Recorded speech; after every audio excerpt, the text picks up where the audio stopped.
This is how the season ends. Two horrible teams in a horrible match, won by a horrible goal, capped off by a horrible knee slide.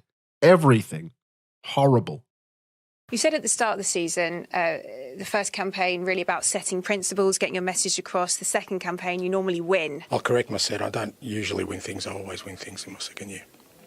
Nothing's changed. Tottenham Hotspur are Europa League champions, ending a trophy drought that spanned 17 years, and they deserve it. For all the flack that Ange Postecoglou has gotten all year for his lack of game management, he's pulled off a cup final masterclass. Tottenham Hotspur finished the 24-25 football season inches from relegation, but have still had a more successful season than Arsenal and Manchester City. What a time to be alive. And it's quite poetic that in the same year that Harry Kane breaks his trophy curse, so does Spurs. Well done, guys. Son's crying. Nobody deserves it more, though. As for Manchester United, the 12-year rebuild goes on. Lovely. Hello everyone, I did not want to make this video, but I also know that if I didn't, I would be reminded of it for the remainder of time. So talking to a camera is gonna have to do as therapy because, God knows I need it. Can you imagine? I was this close to doing a watch along for this match.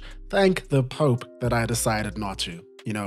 Man on edge for 90 minutes. It's not the kind of content that I'm trying to put out there. If you want to help me feel better, it would be greatly appreciated if you gave me a follow on TikTok or Spotify, trying to make more curated content for different types of audiences, and it would help a lot. Thanks. Manchester United are so bad that they became the club that allowed Tottenham Hotspur to break their curse 4 times. 4 times! Losing to a team 4 times in a single season is honestly just so unbelievably sad. This team deserves nothing, and I'm glad reality reflects that. Seriously though, I'm gonna zoom out for a second. Well done to Spurs, truly. It was only a couple of months ago I made a video on Mauricio Pochettino's Tottenham Hotspur, a team that I personally believe is the best Premier League side to never win anything. It's quite funny how the worst Spurs side in the Premier League era has somehow just surpassed the best Spurs side in the Premier League era. The world works in mysterious ways. Champions League football for this team, which has made a lot of people upset. This is such a crazy take from Arsene Wenger. He's actually been full of quite a few crazy takes since he's left Arsenal. This was never a talking point when Sevilla was winning Europa League and finishing bottom half of the table in Spain, or Frankfurt was doing the same in Germany. It's only because this final involved Manchester United and Tottenham Hotspur, and quite frankly, looking at Arsene Wenger, it's not really hard to guess where his allegiances lie and how he feels about Spurs and Man United, so there's that. On to the actual match. This was not a good game of football. There's a very real reason why everyone was labeling this match as El Trashico before it began. I just want to preface all of this before going into my thoughts on the match because at times, it may sound like I'm talking about a game that happened between two great teams, which is not what happened. Neutrals should be livid that they're not getting their time back. This must be the lowest quality European final I've ever seen. Players from both sides were failing to control routine balls regularly. Passes were going astray. Diving was rampant. In reality, there was no real purposeful threat towards goal from either side all game. But Spurs, to their credit, were definitely better in doing what needed to be done to get themselves over the line. I thought there was some really good pressing by them, especially in the first half.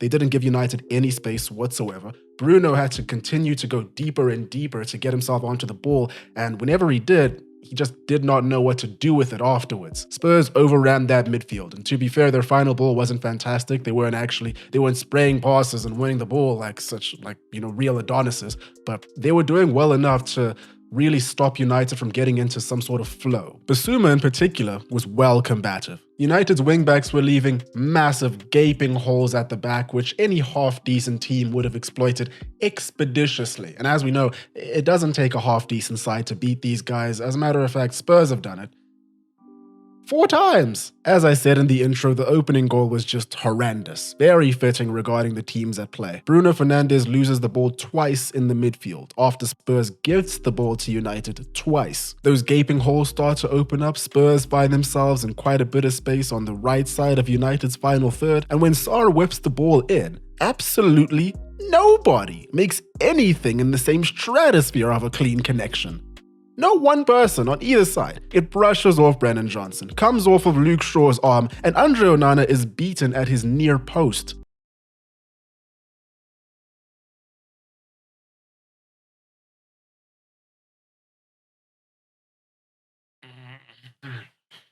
And then, in the second half, for a team and manager that had been criticized for so long for being too attacking, they conjured up the dark arts and just parked the bus in that second half. Time wasting of the highest order, niggling fouls here and there. Richarlison is just a menace of a man to be playing against in these situations. All the falling over and begging for opponents to get carded. Great shift defensively as well, supporting Udogie when it looked like he was really struggling to handle Amad Diallo. Brilliant to have on your team.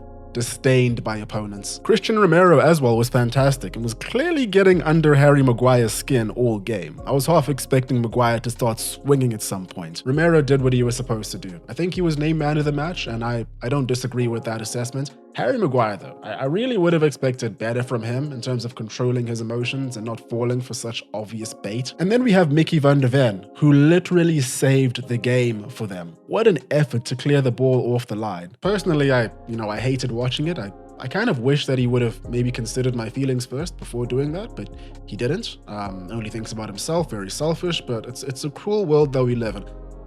Having said that, I do have to commend the athleticism. The possession stats make it look like Manchester United were controlling the game, 73% going their way. But in reality, Postecoglou just relayed to his side something that all of us have known for a very long time. Just let them have the ball. They don't know what to do with it anyway.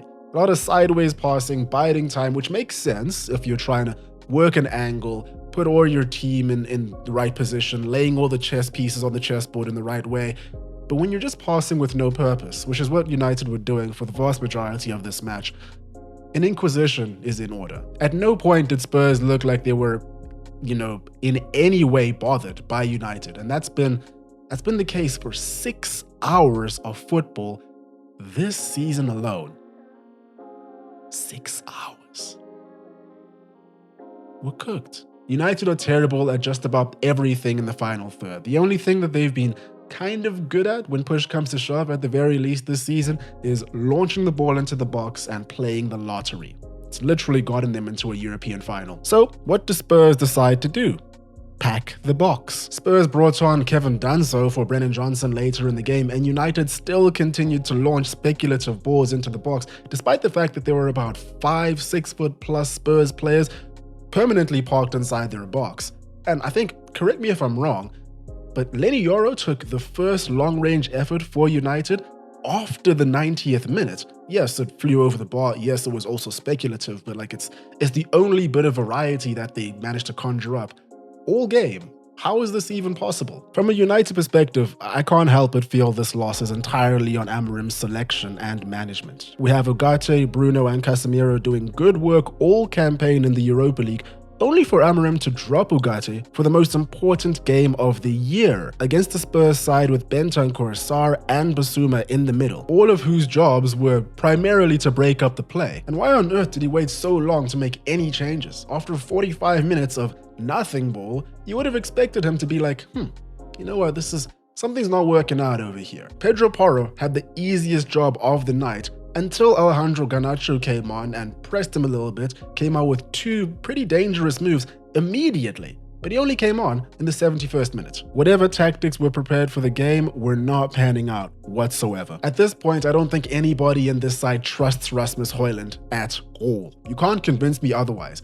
The man will be one-on-one with a defender primed for an early ball from either flank, and whether it's Dorgu, Mazraoui, Darlow, Fernandes, whoever it is that has the ball, they just won't play that early ball in and back him to beat his man and finish. It's quite tragic, really. And the guy's a big boy. I don't know what we're missing. Is something happening in training every day where he's just trash, they just don't want to play him in, or what? 2 seasons down for Rasmus Højlund, almost 100 games in all competitions as a starter for Manchester United, and I still can't tell you if he's a good player or not. That's how horrible his service has been. At this rate, the man will leave United in 2 years and become a Ballon d'Or candidate. Clip this. Amad Diallo was the brightest spark as always, but once he started getting double teamed by Richarlison and Udogie from the 23rd minute, the second half of the first half until the end of the game, I wonder why United failed to push Mazraoui or Fernandes into the gaping holes that were being left for either of them to take advantage of. And there were so many moments in this game where there was just this massive disconnect between United's entire back line, between Onana, Dorgu, and Yoro in particular. It felt like they just weren't talking to each other at all. They all came close to making really dumb blunders and letting in Solanke or Johnson or whoever. There were no redeeming qualities to this performance. Thank the Pope. This is the last United video that I have to make this season. Ange Postecoglou must feel unbelievably vindicated. If we're all being completely honest, he needed this win a lot more than Amorim. I'm fairly certain we would have been seeing an off-season sacking if Spurs lost. So what does this mean for next season? Well, obviously, Champions League money. I'm sure Spurs will also get more money out of their existing sponsorships because of that. They'll be more attractive to potential recruits because of that. The meme cycle has finally come to an end as Arsenal's favorite punching bag can finally fight back. Amorim came in mid-season, and while things have not been going his way, you can't blame him entirely for what's going on. His true test will show its head in the coming months. But after United performed the way they did in the most important game of the season by far, I wouldn't be surprised if many people are beginning to lose faith in what Amorim can do. I know this is just early talk right now, but United aren't going to go out and have a big spending summer. Who in their right mind would want to join a train wreck like this team? Nobody ambitious, I'll tell you that much. I see 1 or 2 starter level players joining, maybe a couple more squad type members, but nothing more. Cunha seems like he will be, the first big money spending for about, upwards of 60 million pounds or so. But I don't know, man. After watching that, will he even want to join? Is he not having second thoughts? I wouldn't be surprised. What we've witnessed over the course of the year, this will be the spine of the team next season. So, unless something monumental changes within the squad, the manager will be sacked by October.